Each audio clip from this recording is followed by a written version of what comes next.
नमस्कार, news blast देख रहे हैं आप। मैं हूं आपके साथ दीपिका सिंघल। चलिए शुरुआत करेंगे न्यूज ब्लास्ट खबरों की। प्रदेश में राजीव गांधी ग्रामीण शहरी ओलंपिक का उद्घाटन किया गया है और साथ ही साथ मुख्यमंत्री अशोक गहलोत ने एसएमएस स्टेडियम से आगाज इसका किया है। मुख्यमंत्री अशोक गहलोत ने खिलाड़ियों को संबोधित भी किया आगाज करने के बाद और कहा कि खेल से व्यक्तित्व में विकास होता है और इसलिए खेल जरूरी है। खेलों के प्रति मैं क्रेज देख पा रहा हूं कि कितना उत्साह युवाओं में देखने को मिल रहा है। युवाओं के लिए हमारी सरकार ने कई महत्वपूर्ण और बड़े फैसले किए हैं। ग्रामीण और शहरी ओलंपिक खेलों का ये आयोजन ऐतिहासिक है। गत साल ग्रामीण ओलंपिक का भव्य आयोजन हुआ था। हमारे प्रदेश में खिलाड़ियों में प्रतिभा की कमी नहीं है, लेकिन इन खिलाड़ियों को सही प्लेटफॉर्म नहीं मिल पाता है और इसलिए सरकार की तरफ से ये कोशिश की गई है। इसलिए सरकार ने खिलाड़ियों को प्रोत्साहित करने का फैसला किया है। सरकार ने प्रोत्साहन राशि को कई गुना बढ़ा दिया है। 2030 तक राजस्थान अग्रणी राज्यों की श्रेणी में शुमार हो, ऐसा हमारा संकल्प है। सोशल सिक्योरिटी के लिए हम पूरी तरह से प्रतिबद्ध हैं। एसएमएस स्टेडियम में आयोजित कार्यक्रम में मंत्री लालचंद कटारिया, मंत्री गोविंद मेघवाल, महेश जोशी, अशोक चांदना और कृष्णा पूनिया भी मौजूद रहे। बात अब करेंगे भ्रष्टाचार के खिलाफ सरकार की जीरो टॉलरेंस नीति की। दरअसल मुख्यमंत्री अशोक गहलोत की भ्रष्टाचार को लेकर जीरो टॉलरेंस की नीति है। नगर निगम हेरिटेज मेयर के पति सुशील गुर्जर की गिरफ्तारी को लेकर मुख्यमंत्री बोले हैं। सीएम अशोक गहलोत ने कहा कि राजस्थान की एसीबी ने कई कीर्तिमान बनाए हैं। राजस्थान में एसीबी की कार्रवाई में कोई हस्तक्षेप नहीं है। यूपी में तो अधिकारी की गिरफ्तारी के लिए सीएम की अनुमति जरूरी है, लेकिन यहाँ पर ऐसा नहीं है। दूसरे राज्यों में तो एसीबी की कार्रवाई होती ही नहीं है। राजस्थान में एसीबी कार्रवाई कर रही है तो बीजेपी नेता गुमराह कर रहे हैं। यहाँ पर मुख्यमंत्री ने विपक्ष पर, बीजेपी पर कटाक्ष भी किया है, आरोप भी लगाए हैं। साथ ही साथ मुख्यमंत्री ने आगे कहा कि भ्रष्टाचारियों को हम खुद पकड़वा रहे हैं। और देखिए, प्रदेश में अब मनचलों की खैर नहीं है। मुख्यमंत्री अशोक गहलोत ने पुलिस अधिकारियों की मीटिंग में निर्देश दिए हैं, वो भी सख्त निर्देश मुख्यमंत्री की तरफ से दिए गए हैं। मनचलों का इलाज करने के मुख्यमंत्री अशोक गहलोत ने निर्देश जो दिए हैं उसमें कहा है कि मनचले युवक माहौल खराब करते हैं, युवतियों के साथ बदतमीजी करते हैं। मुख्यमंत्री अशोक गहलोत ने डीजीपी को निर्देश देते हुए कहा है कि मनचलों के नाम आरपीएससी व कर्मचारी चयन बोर्ड में भेजे जाएं, जिससे ऐसे मनचलों की भविष्य में सरकारी नौकरी नहीं लग सके। हम किसी भी सूरत में मनचलों को बर्दाश्त नहीं करेंगे। मुख्यमंत्री ने 2 टूक ये कह दिया है। जिस तरीके से आपराधिक घटनाएं बढ़ रही हैं उसके मद्देनजर मुख्यमंत्री का ये बयान बेहद अहम है और साथ ही साथ ये फैसला बेहद अहम हो जाता है कि जो भी अगर छेड़खानी करता है या फिर छेड़खानी में शामिल पाया जाता है, ऐसे नामों को आरपीएससी व कर्मचारी चयन बोर्ड में भेजा जाए, जिससे कि ऐसे मनचलों की भविष्य में सरकारी नौकरी नहीं लग पाए। हम किसी भी सूरत में मनचलों को बर्दाश्त नहीं करेंगे। और देखिए, पाकिस्तान के पूर्व प्रधानमंत्री इमरान खान को 3 साल की सजा हुई है। कोर्ट ने सजा सुनाई है। दरअसल तोशाखाना केस में इमरान खान को 3 साल की सजा सुनाई गई है। इमरान खान 5 साल के लिए अयोग्य घोषित भी किए गए हैं।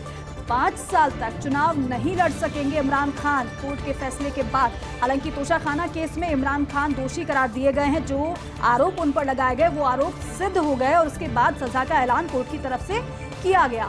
3 साल की सजा और 1 लाख का जुर्माना भी इमरान पर लगाया गया है। इसके बाद इमरान खान को गिरफ्तार किया गया।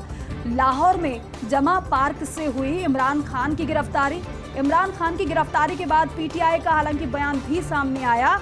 पाकिस्तान के लिए एक और काला दिन बताया पीटीआई ने इसे। फैसले के खिलाफ हाईकोर्ट जाएगी इमरान खान की पार्टी पीटीआई। हालांकि इमरान खान सोशल मीडिया से रूबरू हुए थे लोगों से, अपने समर्थकों से। गिरफ्तारी से पहले उनकी तरफ से यही कहा गया अपने समर्थकों से कि आप चुप मत बैठना, बल्कि मेरी जो गिरफ्तारी हो रही है, ये जो मैं आवाज़ उठा रहा हूँ, इसके खिलाफ मेरी आवाज़ को दबाया जा रहा है और इसलिए साजिशन, लंदन में साजिश रची गई मेरी गिरफ्तारी की और साजिशन मेरी गिरफ्तारी हुई है। सुप्रीम कोर्ट कॉलेजियम से जुड़ी बड़ी खबर है ये। कॉलेजियम ने 24 हाईकोर्ट जजों के तबादले की सिफारिश की है। कॉलेजियम ने जो सिफारिश की है, आपको बताएं कि पंजाब और हरियाणा, तेलंगाना, गुजरात, इलाहाबाद सहित विभिन्न हाईकोर्ट के जजों के तबादले की सिफारिश की गई है। कॉलेजियम की तरफ से सुप्रीम कोर्ट कॉलेजियम ने केंद्र सरकार को तबादले की सिफारिश भेजी है और जो सिफारिश भेजी है उसमें पंजाब और हरियाणा, तेलंगाना, गुजरात, इलाहाबाद सहित विभिन्न हाईकोर्ट के जजों के तबादले की सिफारिश सुप्रीम कोर्ट कॉलेजियम ने केंद्र सरकार को भेजी है। और आज गश्त पर निकलेंगे पुलिस के सभी फील्ड अधिकारी। एसएचओ से लेकर एसपी तक पुलिस के सभी फील्ड अधिकारी आज गश्त करेंगे। ये फैसला बेहद अहम लिया गया है। फील्ड अधिकारियों को गश्त करने के डीजीपी उमेश मिश्रा ने निर्देश दिए हैं। सभी फील्ड के अधिकारियों को अब रोज गश्त करनी होगी। शाम को 7 बजे से लेकर रात 11 बजे तक गश्त करना जरूरी है। सभी एसपी को भी अनिवार्य रूप से सप्ताह में 1 दिन गश्त पर निकलना होगा। बीते कुछ समय से प्रदेश में पुलिस अधिकारियों की गश्त में कमी आई है, उसको देखते हुए इसे रेगुलर किया गया है। हालांकि नियमित गश्त होने से अपराधों की घटनाओं में कमी आना तय है, क्योंकि जाहिर सी बात है कि सड़कों पर गश्त करती हुई पुलिस नजर आएगी तो इसकी वजह से अपराधी जो हैं वो एक्टिव नहीं हो पाएंगे, अपराधी वारदातों को अंजाम नहीं दे पाएंगे। जिससे सीधी सी बात है कि लोगों में पुलिस के प्रति विश्वास और भी ज्यादा बढ़ेगा और अपराधियों में भय व्याप्त होगा। राहुल गांधी की लोकसभा की सदस्यता बहाल होना अब तय है। वो इसलिए क्योंकि सुप्रीम कोर्ट के आदेश के बाद ऑटोमेटिक बहाल होनी चाहिए सदस्यता राहुल गांधी की, लेकिन राहुल गांधी को लोकसभा सचिवालय के पत्र का इंतजार है। लोकसभा सचिवालय जारी करेगा सदस्यता बहाल करने का पत्र। लोकसभा सचिवालय को सुप्रीम कोर्ट से आदेश मिलने का इंतजार है और इसलिए सदस्यता बहाल होने का इंतजार राहुल गांधी कर रहे हैं। वायनाड सीट पर उपचुनाव की तैयारी चुनाव आयोग कर रहा था, लेकिन ऐसे में सुप्रीम कोर्ट के फैसले के बाद चुनाव आयोग को इंतजार होगा फिलहाल। लेकिन अब इंतजार किया जा रहा है कि लोकसभा सचिवालय की तरफ से हालांकि जो आदेश जारी किया जाए उसके बाद राहुल गांधी की जो सदस्यता है वो बहाल हो, एक बार फिर से राहुल गांधी सदन के भीतर बैठे हुए नजर आए। भीलवाड़ा की घटना पर मुख्यमंत्री अशोक गहलोत का बयान सामने आया है। कहा है कि चालान जल्दी पेश किया जाएगा। हमारी कोशिश रहेगी कि 1 महीने में फैसला हो। राजस्थान पुलिस तेजी से एक्शन ले रही है। एक्शन लेने में देश में हम सबसे आगे हैं। भीलवाड़ा की घटना में लिप्त आरोपियों को पकड़ लिया गया है। आपको बताएं कि कई आरोपियों को पकड़ लिया गया है, लेकिन ऐसे में जिन आरोपियों की गिरफ्तारी अभी तक नहीं हो पाई है, तेजी से कोशिश की जा रही है कि उनको भी जल्द से जल्द पकड़ लिया जाए। और इसी घटना पर, जिस घटना ने सभी को झकझोर कर रख दिया, सोचने पर मजबूर कर दिया कि किस तरह से एक छोटी बच्ची के साथ दुष्कर्म किया जाता है, गैंगरेप किया जाता है और उसके बाद उसे भट्टी में झोंक दिया जाता है और जब उसके पूरी तरीके से शरीर पूरा जल नहीं गया, उसके आधे अवशेषों को तालाब में फेंक दिया जाता है पुलिस को गुमराह करने के लिए। इस पर सीएम का बयान और कहा कि चालान जल्दी पेश किया जाएगा। हमारी कोशिश रहेगी कि 1 महीने में फैसला हो। राजस्थान पुलिस बहुत तेजी से एक्शन ले रही है पूरे मामले में। एक्शन लेने में देश में हम सबसे आगे हैं। भीलवाड़ा की घटना में लिप्त आरोपियों को पकड़ लिया है। मुख्यमंत्री अशोक गहलोत के बयान की बात करेंगे। दुष्कर्म की घटनाओं को लेकर मुख्यमंत्री ने बड़ा बयान दिया है। मुख्यमंत्री अशोक गहलोत ने समाज को शिक्षित करने की अपील की है। कहा है कि परिवार में युवक युवतियों का ध्यान रखें। ऐसी स्थिति ना बने कि युवक युवती बिना पूछे घर से चले जाएं। परिजनों को चाहिए कि वे बच्चों का ध्यान रखें कि उनके दिल में क्या है। कई बच्चे आत्महत्या कर लेते हैं, कई एक दूसरे को मार देते हैं। ये तभी रुक सकता है जब माँ बाप का दिल बड़ा हो। किसी का लव अफेयर है तो माँ बाप को समझाइश करनी चाहिए। सीएम अशोक गहलोत ने राय भी दी है। हालांकि इस दौरान कहा है राय देते हुए कि लव अफेयर वालों को शादी करने की छूट दें। प्रतिष्ठा का प्रश्न बनाकर बैठ जाते हैं तो बच्चे गुस्से में बाहर निकल जाते हैं और कई बार घटनाओं के और वारदातों के शिकार हो जाते हैं। और देखिए, मानसून से राजस्थान के बांधों में बहार आई है और जल संसाधन विभाग की ताज़ा रिपोर्ट में खुलासा हुआ है। बांधों में पिछले साल से ज्यादा हुई है पानी की आवक। बांधों में वर्तमान में कुल भराव की जो क्षमता है, क्षमता का 67.30% पानी आया है, इसलिए यहाँ पर इसे बहार कहा जा रहा है। पिछले साल 5 अगस्त को कुल भराव क्षमता का 56.96% था पानी, जो कि अब बढ़ गया है। बांधों में 15 जून 2023 को था 42.80% पानी। बारिश के दौरान कोटा के बांध 90% तक भरे हुए हैं। जोधपुर की अगर बात करें तो जोधपुर के 15.34%, जयपुर के बांधों में 32.17% पानी आया है। बांसवाड़ा के 60.1%, तो वहीं उदयपुर के 38.05% बांधों में पानी आया है। और अभी सितंबर तक बारिश का दौर चलेगा, तो अभी से यह हाल है, तो अभी ये पानी और भी ज़्यादा बढ़ सकता है, पानी की आवक बढ़ सकती है बांधों में। पूर्ण भरे हुए बांधों की संख्या भी पिछले साल से अब ज़्यादा हुई है। प्रदेश में वर्तमान में 154 बांध पूरी तरह से भर चुके हैं।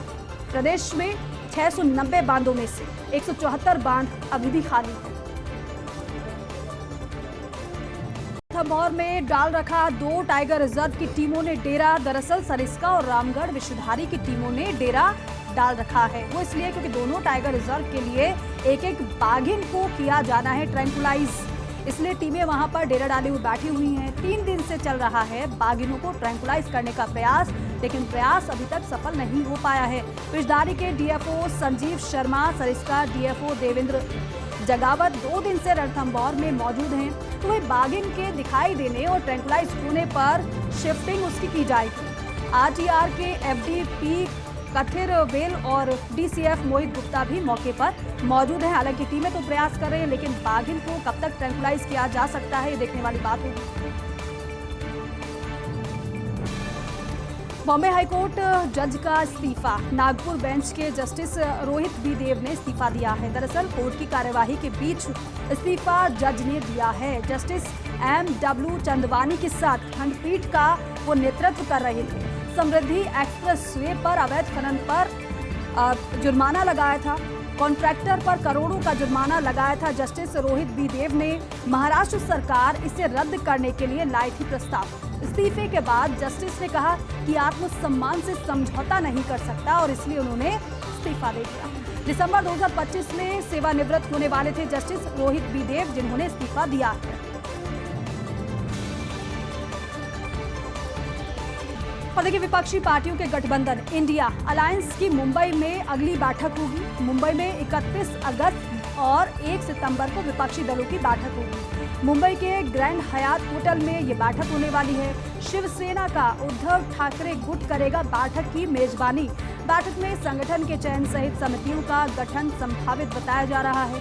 लोकसभा चुनाव के लिए साझा कार्यक्रम बनाने की दिशा में रणनीति इस बैठक में बनने वाली है, ऐसी संभावना जताई जा रही है। विपक्ष की पहली बैठक जो है वो पटना में हुई, आपको याद होगा, जिसका नेतृत्व हालांकि नीतीश कुमार ने किया था। लेकिन दूसरी जो बैठक आयोजित हुई थी वो बेंगलुरु में हुई थी। लेकिन तीसरी बैठक की बात जब निकलकर सामने आई थी तो वो महाराष्ट्र में निकलकर सामने आई थी। अब तारीख भी सामने आ चुकी है।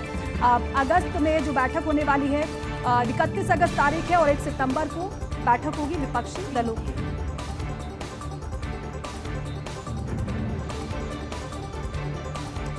और जम्मू एवं कश्मीर में धारा 370 हटने के बाद 4 साल पूरे हो गए हैं। राम माधव ने इसे भाजपा सरकार की बड़ी उपलब्धि बताया है। तो जम्मू एवं कश्मीर में आतंक और भ्रष्टाचार का सिलसिला खत्म उनकी तरफ से कहा गया है। धारा 370 हटने के साथ ही 350 महत्वपूर्ण कानूनों में संशोधन। इस तरह जम्मू एवं कश्मीर प्रशासन का संविधान से तालमेल है। अब देश के अन्य राज्यों की श्रेणी में आ गया है जम्मू एवं कश्मीर। सबसे बड़ी बात तो यह है कि अब कभी नहीं लौटेगा विशेष दर्जा, ये बातें विशेष कही गई हैं।